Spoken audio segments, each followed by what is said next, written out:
There's a version of being okay that isn't actually okay. You're functioning. You're showing up.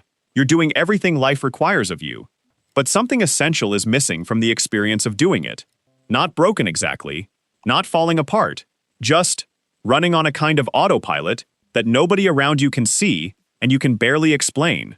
You've been here for a while now, maybe longer than you realize.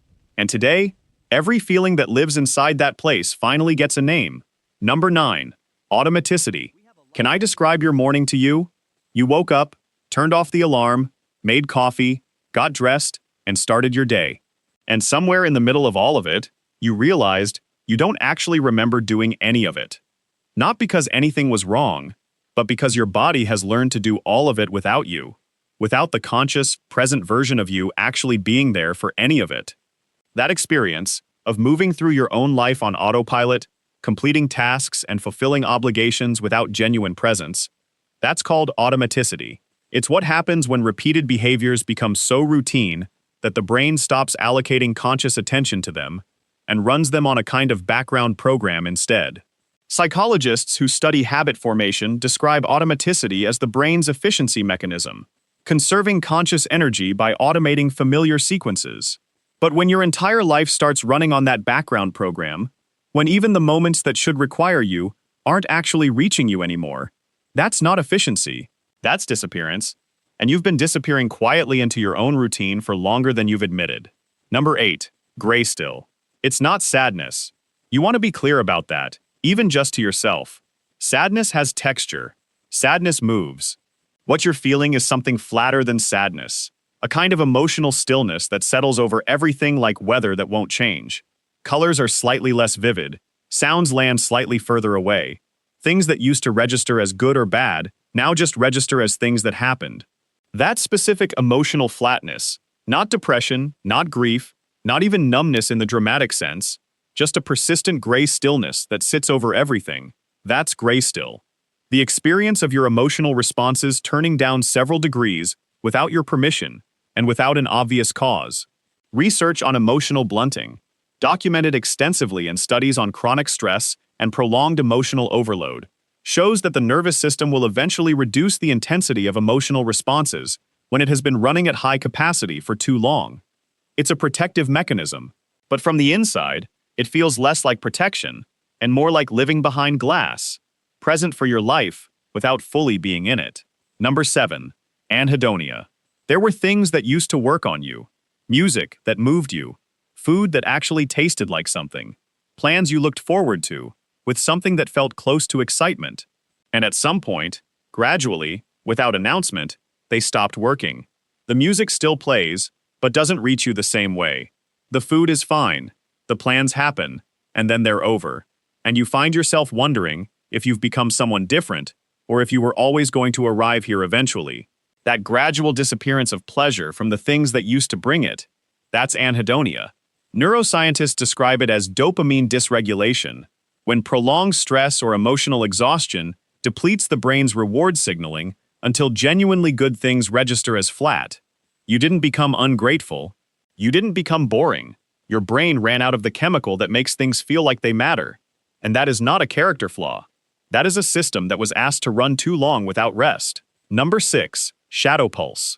This one is harder to explain because it doesn't attach to anything specific. You're not grieving someone.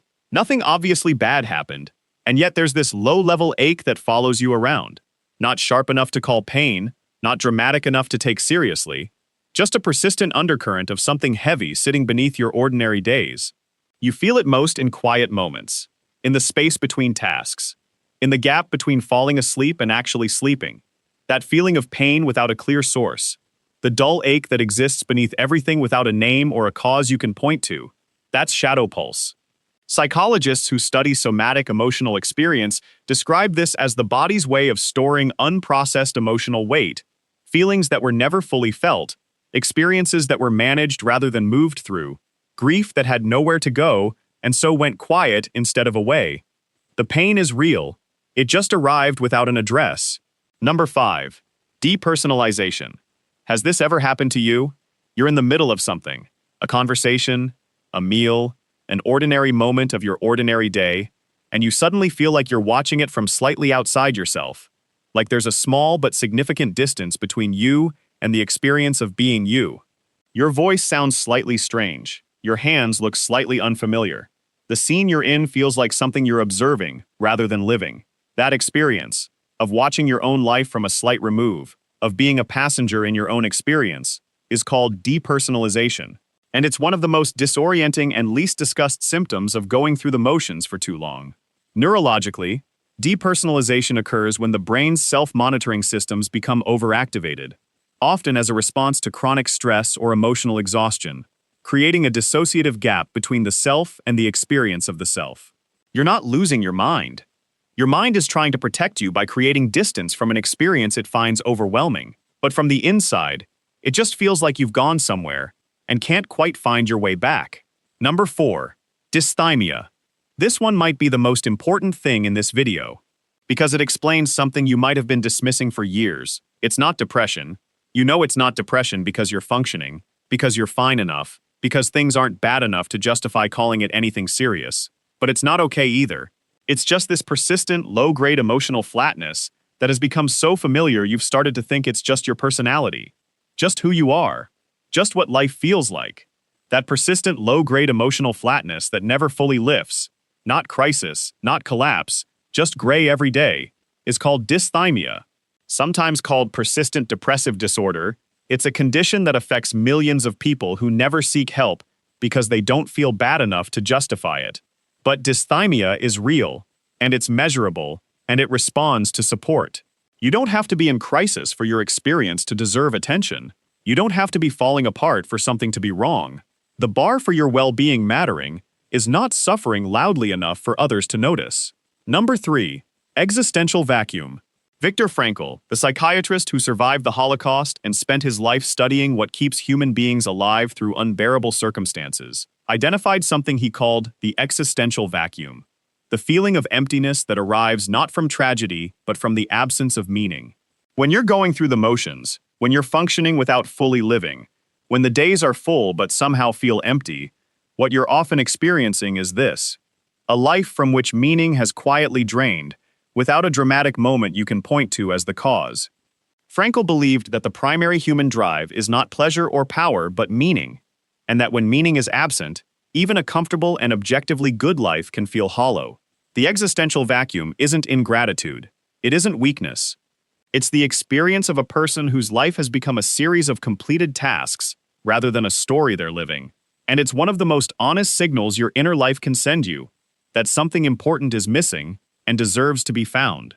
Number 2. Fidouche. I want to be careful with this one, because it's real and it's common, and it almost never gets said out loud. There are moments when you're exhausted from performing okay, when the weight of going through the motions has accumulated past what feels manageable, when something in you just wants to stop, not to disappear permanently, not to end anything, just to pause, to not exist for a little while, to step out of the story for a moment and come back when you have more to give. That quiet wish to simply not be present for a while, to press pause on existence without any desire for permanent ending. That's fidouche, and it's important to name it carefully because it exists in a different category from suicidal ideation. It's the exhausted person's wish for rest, not for ending. But it's also a signal worth taking seriously. When you start wanting to disappear from your own life, even temporarily, something in you is asking for more than just sleep. It's asking for relief from a weight that has become too much to carry alone. If this feeling is familiar and frequent, please consider talking to someone, a therapist, a counselor, someone you trust. You don't have to be in crisis to deserve support. You just have to be tired, and tired is enough. Number 1. Passive ideation. And here is the one that carries everything else inside it. The one that lives at the bottom of going through the motions for too long. Not a plan, not a desire for ending. Just a thought that arrives sometimes, quiet and uninvited, that wonders what it would be like if you simply weren't here anymore.